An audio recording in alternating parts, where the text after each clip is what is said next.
President Donald Trump came out with a resolution to tragedies similar to the Parkland High School shooting, proposing the country arm American educators with guns in an effort to curb gun violence. Many have criticized Trump's statement, and reports are suggesting minorities would become fast targets if teachers were armed. Citing minorities and disabled students are heavily disciplined in schools compared to their white counterparts. Now, in 2017, researchers estimated close to 600 students are punished annually, often struck with paddles.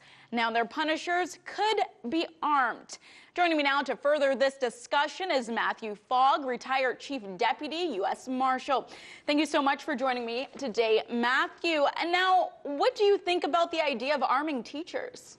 Well, I think that's a bad idea. I don't think teachers want to come and be concerned about whether or not they got to carry a gun on them. All of the fallout that is when you have a gun on you, what you need, how do you got to protect that gun and protect others. I think teachers want to come and teach.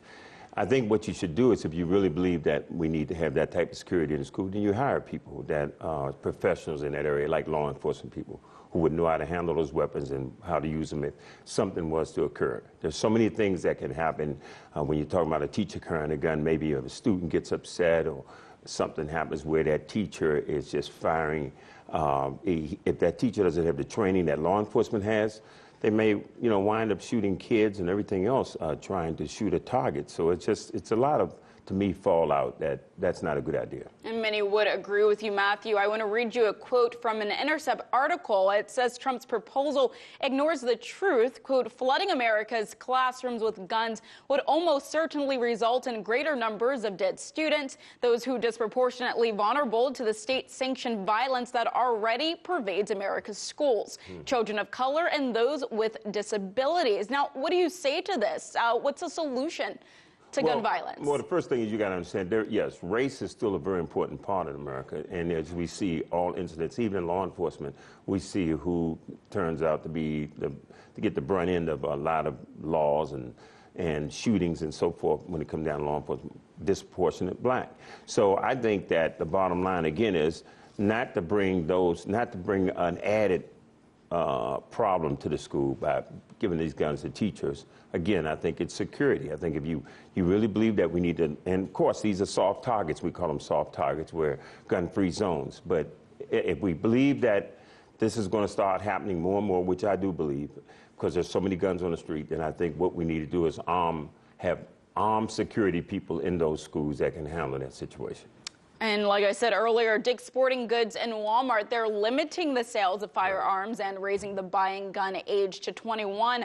But what will it take, in your opinion, before legislation is changed to prevent more senseless deaths? Well, again, I mean, I think it's going to happen because the cat's already out the bag. I think there's so many guns on the street. I mean, we're talking about 300 million that we know out there, and there are many more.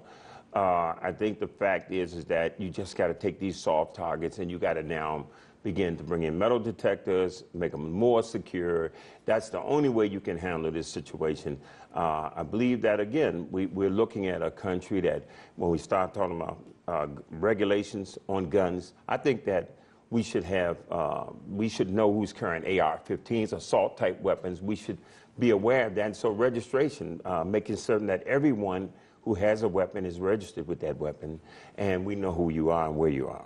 All right, we have about 30 seconds left. Now, Donald Trump, he also has accused Hollywood culture and video games as a reason for violence. What do you say to that? I'd say no. I'd say America, I mean, of course, but I'd say America is a warring nation. I mean, we're always going to war. Since I've been a young kid, I can always remember from Vietnam War going all the way through. We've always trained, we always recruit 17, 18-year-olds to go to war. So I think what it is that's the culture of America in a lot of ways. You take care of your problems by going to war. So I don't know if that's the answer, whether or not it's video games on. I just think this is our culture. And as long as we get that Second Amendment right, most people believe that you should be able to carry a firearm and have a weapon, you're going to have these problems. And so you just got to figure out ways to bring up physical security and how to protect people. All right, we're going to have to leave it right there. That was Mathew Fogg, retired Chief Deputy U.S. Marshal. Thank you so much. That's it for Race in America. Follow me on Twitter at @AshleyBanks_RT. Back to you, Anya.